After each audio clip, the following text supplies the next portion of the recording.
bum bum bum bum. T2. Bum bum bum bum bum. Terminator 2. What a film. What a film. This film came out in 1991 and featured absolutely groundbreaking CGI. And a lot of it holds up today. But it wasn't just about groundbreaking CGI. It had an incredible cast, an amazing story. It was just... But what if I told you we could recreate some of these scenes today? Fast. Introducing Recreating the Shot. In this series, we're going to look at iconic film and television scenes, and we're going to look at recreating them using really simple methods. Let's have a look at the clip we're going to be recreating today. I think it's a mixture of live action footage and projection mapping. You could even achieve this result using cloth simulation, but that's very intensive on the hardware. Let's use an even simpler method using the collider deformer. We're now in Cinema4D. We've got a head model already imported. Let's add a plane, which is going to act as our floor plane. Let's lift it up on the y-axis. With the plane still selected, let's jump over here and click X-ray. That's going to allow us to look through the plane in the Cinema4D viewport. And let's add some animation to this head. So jump back to the first frame, frame 0 in your timeline. Make sure you've got your head selected and add a keyframe. Let's now jump forward to, let's go to 220 frames, and then let's lift up this head on the y-axis, and I'm going to hold shift, which is going to rotate this in increments of 10. Let's do it to about there. And then let's add another keyframe here. Now let's preview this. Here we can see it's coming up through the floor. Let's click on the plane and let's untick X-ray so we can get a bit more of an accurate representation of what it's going to look like. And as you can see, this animation's looking pretty close to what we want. Now I'm going to stop it here, make sure the head's selected. I'm going to click on auto keyframe down here, and I'm just going to rotate it backwards ever so slightly. And then make sure that you untick auto keyframe, or else any further action that you do will be recorded. Let's jump back to the first frame and let's preview this again. So the head comes up, and then as it gets to a certain point it starts to rotate. Quite happy with that, I think that was quite good. Let's lock down our camera angle. I don't think it's too dissimilar from what we've got here, so let's add a camera. I'm going to click on Objects, Octane Camera. If you're using Cinema4D, you can just add a camera from up here. And let's use our new camera. Let's click on the head, and then let's rotate this to roughly the right angle. Okay, that looks pretty good to me. I'm going to right click on the new camera. I'm going to go to Cinema4D tags, and let's add a protection tag. Now what that's going to do is it's going to stop you from accidentally moving the camera while you're working. So you can see I can't move the camera at all. Even in the other viewport, I can't move it. So let's come out of that camera and let's go back to our default camera so we can move around this scene. And the next thing we want to do is we want to add a collision deformer. So I'm going to change the camera angle to about this so you can see how it works. We're going to go up here, and with our plane selected, we're going to hold shift. We're going to click into the deformer tab, and we're going to release on collision deformer. With shift selected, let go, and it will add it as a child of the plane. Now it's not done anything at all, but with the colliders tab open, it needs something to collide with. So this plane wants to collide with this head, or shall I say this head wants to collide with this plane. So we're going to click and hold on head, we're going to drag it down here into the objects. And again, it's not done anything at all. But this is because we've got the solver set to intersect.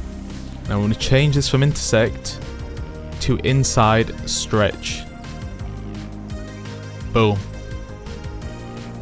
But we're not done. Of course we're not done. It looks average at best. Okay, so if we get rid of the head now,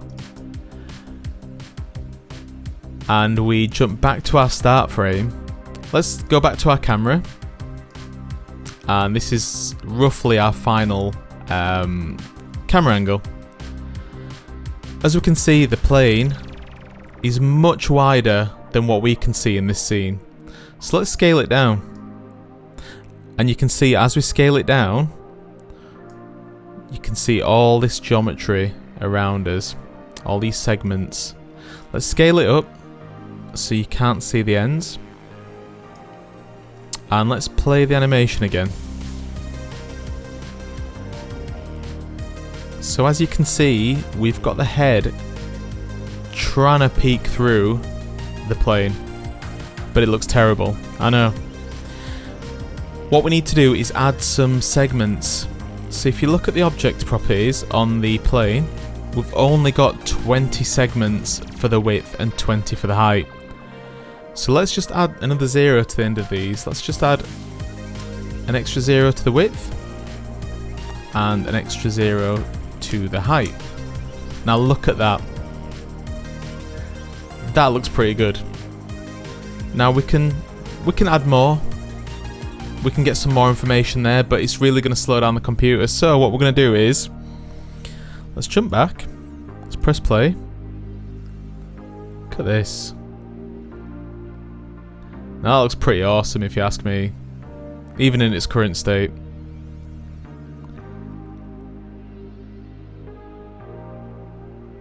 Okay, I'm quite happy with that. Now I'll give you a bit of a preview. If we did want to add, say, another 200 segments for the width and the height, this is how much more detail you're going to be getting there. But as viewport's going to be much slower, so let's drop it back down to, say, 200 again. And I think that looks pretty good. So let's create a texture for this. Now if we look at the source material, it's a checkerboard floor. So I'm going to create an object material, go to materials, create, and we're going to create a glossy material. I'm going to call that checker floor. And then we're going to drag that onto the plane. Okay, and if you're using Cinema4D, you can just double click down here and it'll open up a default material. Okay, so let's open the node editor.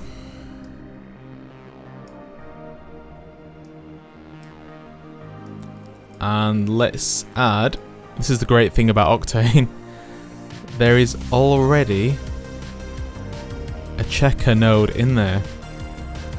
So I'm going to add that to the, well, I'm going to plug it into the diffuse. Look at that. That's so close to how the source material looks. But it looks really clean. So let's add a Octane noise.